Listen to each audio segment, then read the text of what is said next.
إن الحمد لله نحمده ونستعينه ونستغفره ونعوذ بالله من شرور أنفسنا ومن سيئات أعمالنا من يهده الله فلا مضل له ومن يضلل فلا هادي له أشهد أن لا إله إلا الله وحده لا شريك له وأشهد أن محمدا عبده ورسوله أما بعد أعوذ بالله من الشيطان الرجيم بسم الله الرحمن الرحيم قاف والقرآن المجيد بل عجبوا أن جاءهم منذر منهم فقال الكافرون هذا شيء عجيب أإذا متنا وكنا ترابا ذلك رجع بعيد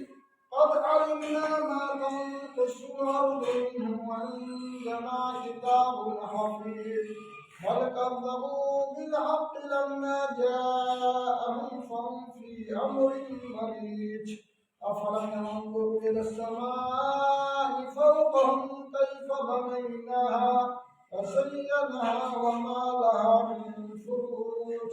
والأرض مددناها وألقينا فيها رواسي وأنبتنا فيها من كل زوج بهيج تبصرة وذكرى لكل عبد منيب ونزلنا من السماء ماء مباركا فأنبتنا به جنات وحب الحصيد والنخل باسقات لها طلع نضيد رزقا للعباد وأحيينا به بلدة ميتا كذلك الخروج كذبت قبلهم قوم نوح واصحاب رس وثمود وعاد وفرعون واخوان لوط واصحاب الايكه وقوم تبع كل